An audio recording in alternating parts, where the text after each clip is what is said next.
Bonjour, bienvenue à la deuxième vidéo Comment apprendre la Bible avec les dispensations.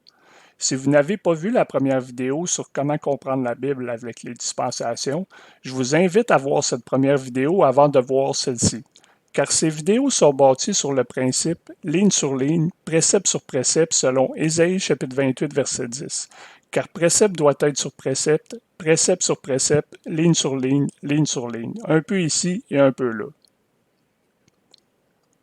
Laissez-moi revenir sur le point que l'on peut appliquer les versets de la Bible selon un de ces trois méthodes, doctrinale, spirituelle, historique. Par exemple, dans Genèse chapitre 6, nous trouvons le commandement de faire une arche de bois de gopher. Si nous devons obéir à chaque commandement de la Bible, pourquoi pas celui-ci? La réponse évidente est que Dieu parlait à Noé quand il lui a dit de construire l'arche. Dieu parlait à Noé et non à nous. Il est incorrect que quelqu'un applique à lui-même des commandements bibliques adressés à quelqu'un d'autre. Nous ne devons pas essayer de suivre tous les commandements de la Bible. Cet exemple simple de Noé fournit un point de départ qui aidera à déterminer l'étendue de cette vérité. Donc, doctrinalement, cela veut dire que l'on doit appliquer à nous chrétiens seulement une partie de la Bible et non toute la Bible. Dans 2 Timothée chapitre 3 verset 16, toute l'écriture est donnée par l'inspiration de Dieu et est profitable pour doctrine, pour réprobation, pour correction, pour instruction dans la droiture, afin que l'homme de Dieu puisse être parfait, pleinement pourvu pour toutes bonnes œuvres.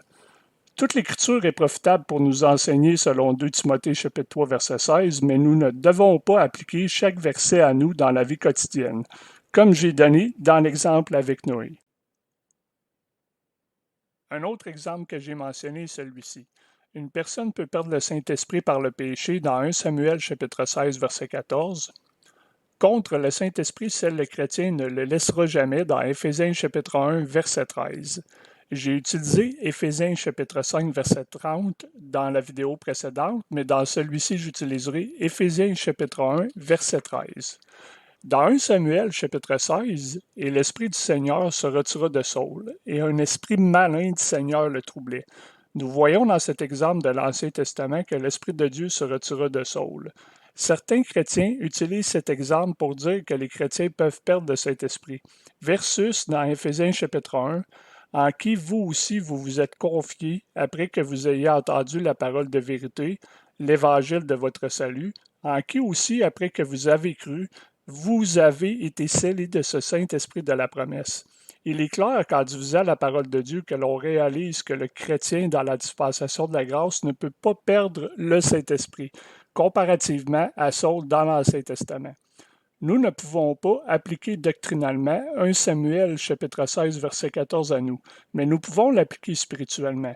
En expliquant que seul chrétien est scellé du Saint-Esprit, même s'il est scellé, ce n'est pas une raison pour utiliser notre liberté pour attrister le Saint-Esprit comme Saul l'a fait.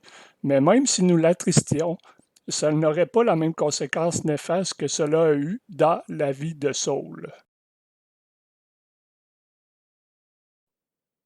Les versets de la Bible ne vont pas être appliqués de la même manière à chacun d'entre nous. Cela dépend dans quelle dispensation nous sommes. C'est pour cela qu'il faut diviser la Bible lorsque nous la lisons.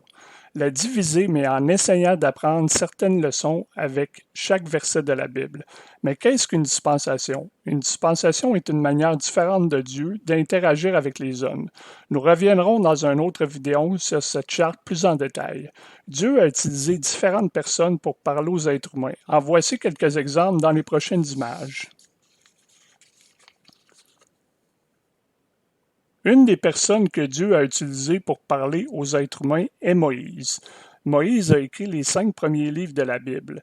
Ces livres s'adressaient à un certain auditoire. Exemple, lorsque Moïse a écrit la loi de Dieu, cette loi s'adressait spécifiquement aux Juifs.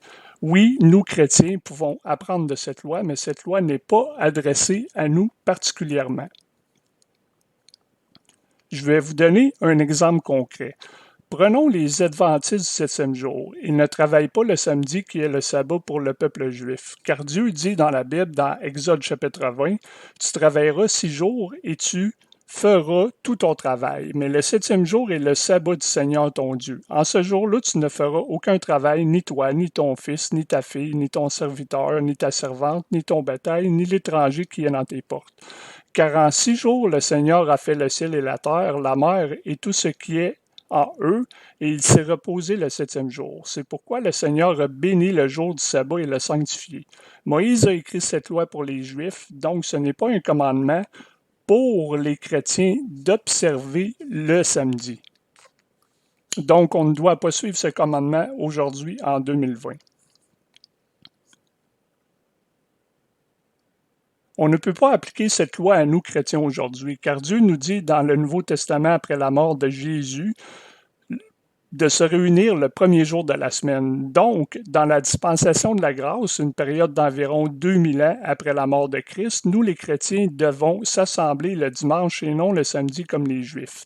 Dans Actes chapitre 20, et le premier jour de la semaine, quand les disciples s'étaient assemblés pour rompre le pain, Paul prêcha devant eux, prêt à partir le lendemain, et il continua son discours jusqu'à minuit. Vous voyez, on peut apprendre de chaque verset de la parole de Dieu, mais on ne peut pas appliquer tous les versets à nous chrétiens.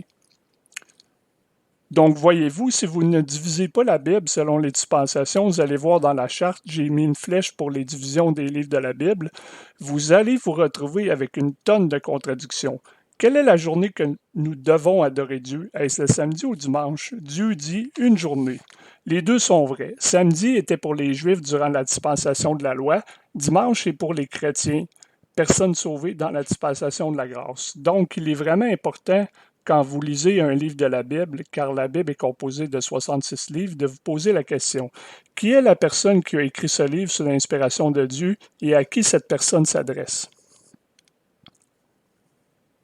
La Bible est le mode d'emploi de toute l'histoire de l'humanité, de Adam jusqu'à la fin des temps. Donc, qui est la personne qui s'adresse à nous en 2020? Est-ce Moïse, Daniel, Jérémie? La réponse est Paul, l'apôtre Paul. Et quels sont les livres que Paul a écrits? Paul a écrit de Romains à Philémon. Il a probablement écrit aussi le livre d'Hébreux, mais nous allons revenir sur ce livre plus tard, Dieu voulant. Donc, si vous voulez avoir les instructions comment vivre votre vie chrétienne en 2020, appliquez les livres de la Bible de Romains à Philémon. Certains vont dire que faire avec les autres livres de la Bible. Voici une bonne règle à suivre. Lisez toute la Bible, mais concentrez-vous sur les livres de Romains à Philémon en premier. Si vous lisez des passages qui sont contradictoires à ce que vous lisez dans Romains à Philémon, lisez ces passages, laissez ces passages de côté. Si ces passages ne sont pas contradictoires, appliquez-les dans vos vies.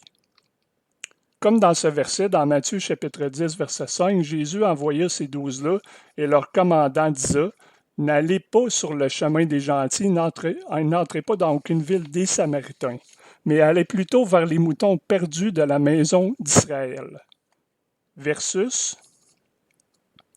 dans Romains chapitre 1, verset 14, « Je suis redevable aussi bien aux Grecs qu'aux barbares, aussi bien aux sages qu'à ceux qui sont en manque de sagesse.